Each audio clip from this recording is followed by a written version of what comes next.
This is Sony's $130 portable Bluetooth speaker.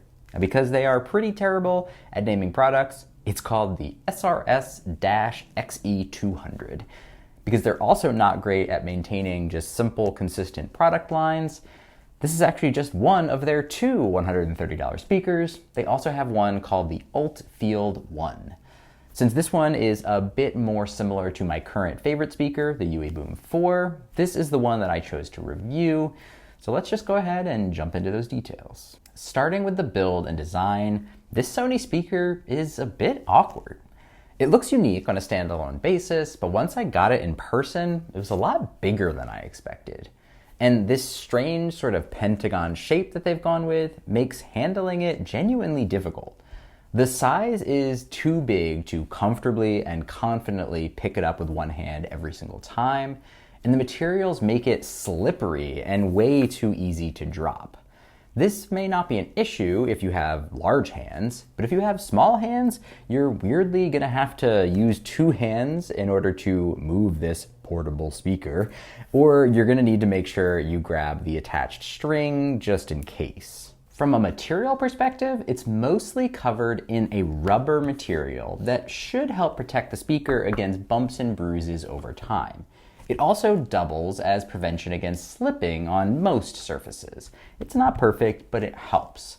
It works when it's standing up as well as if you lay it down in various different configurations.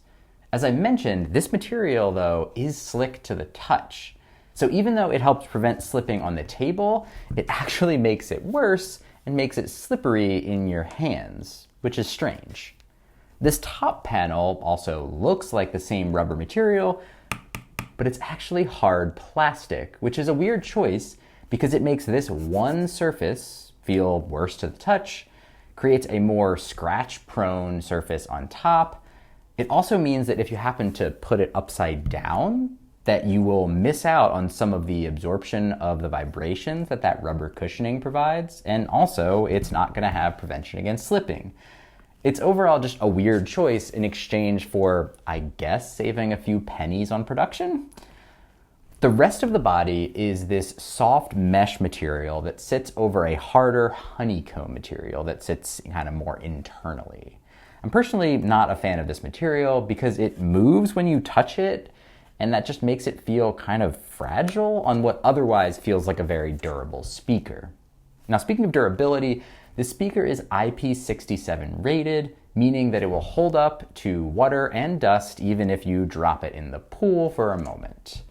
The final material on here is this drawstring, which sits on the side, has a little thing you can pull down to tighten it, and it can be used to hang your speaker up, to attach it to a backpack with a carabiner, or whatever else you want to do with it. It's really just a simple shoelace type material. It goes through two holes on the back, and you could totally untie it and remove it if you wish.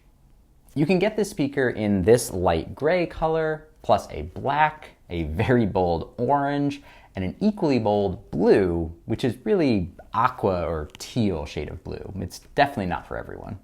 For usability, this speaker has a surprising number of buttons on the side. You've got power, Bluetooth pairing, play, pause, volume up, volume down, a battery button which allows you to check the battery percentage and enter a stamina mode, and a microphone mute.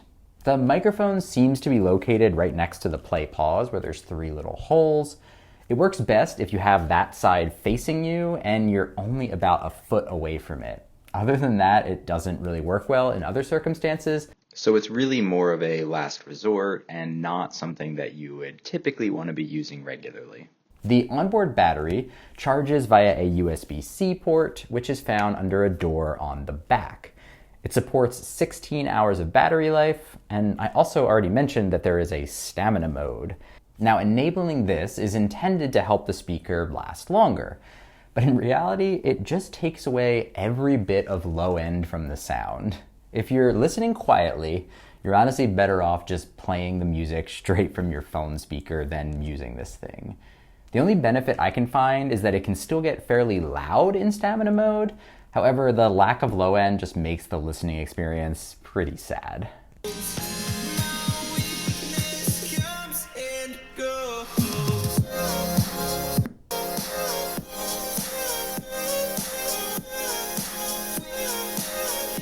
Connectivity for this Sony speaker is done with Bluetooth 5.2. I tested the range up to 250 feet and didn't have any issues, like seriously not even a blip as I was extending and walking away to that distance. There's also a Sony Music Center app, which can be used to adjust certain settings, including the EQ, which will become important momentarily.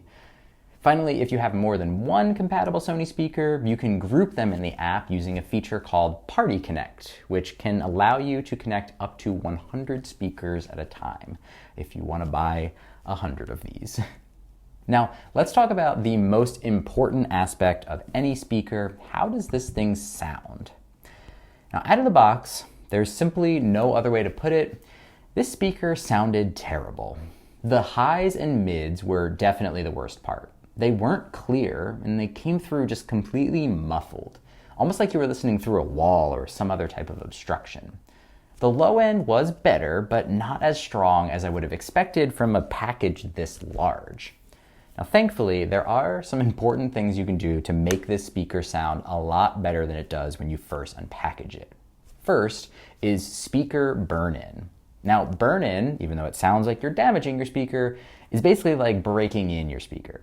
This happens naturally from use, but you can also use specific tracks and playlists to help hit all of those different frequencies and therefore perform that burn-in process a bit more efficiently. Typically, I don't find that this is very necessary with most modern speakers because a lot of them will just sound great the moment you take it out of the box. But this time, it felt essential just to make this thing sound acceptable. After performing a burn-in for many hours, I noticed substantially improved sound, though still not great. The second improvement was utilizing the speaker's EQ adjustment in that Sony Music Center app. I mentioned it was going to be important. By default, it uses something called Clear Audio Plus, but you can override it with a 3-level manual EQ, which is not a lot of adjustment, but at least it's something.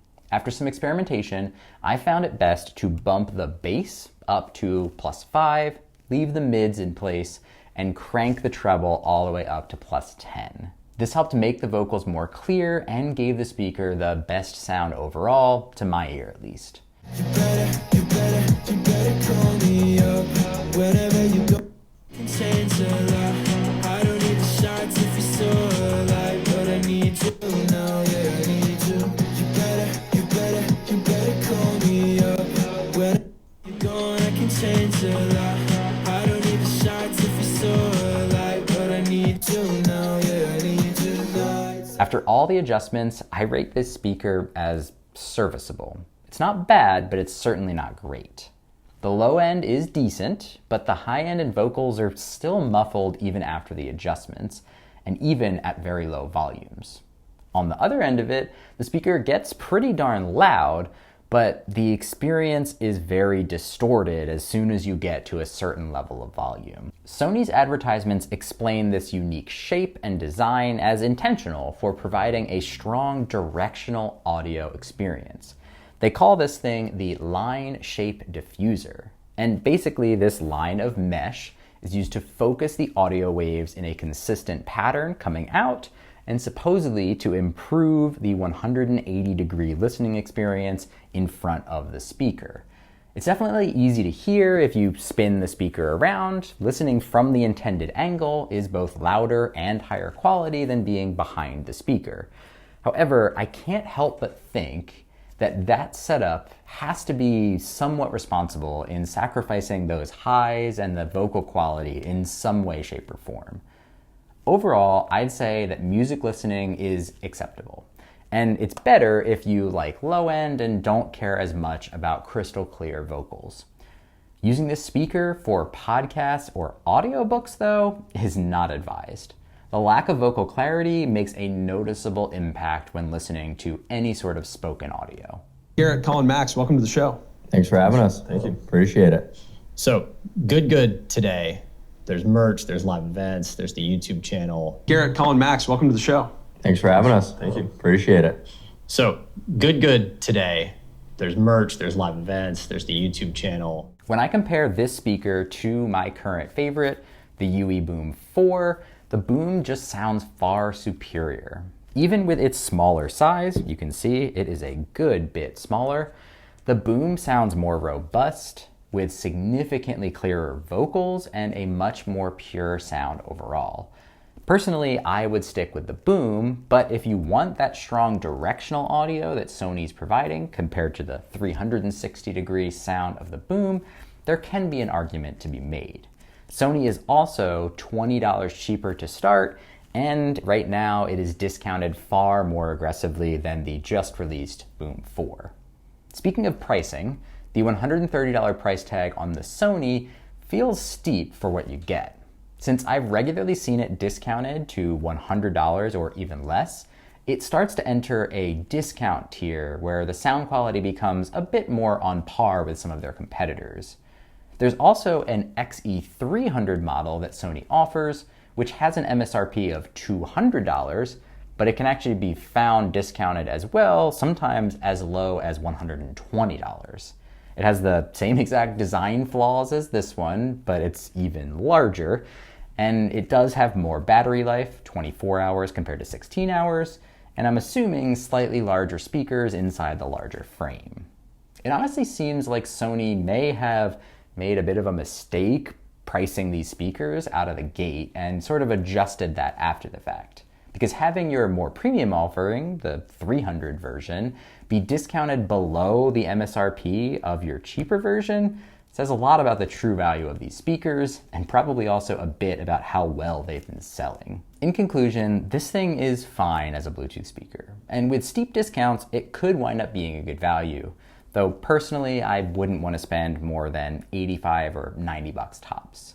If it's not already obvious, this thing is not going to be in the running for any sort of best Bluetooth speaker awards in my book. The audio quality is on the poor side of things, especially if you've got discerning ears, and the shape, style, and size all have oddities that you could easily avoid with a different model. If you wouldn't classify yourself as picky, you prefer low ends to high, and you can find one on a steep discount, then go for it. There's an affiliate link down below the like button if you're interested. Otherwise, you can probably pass on the Sony SRS-XE200. Still a terrible name. Thanks for watching, and I'll see you in the next one.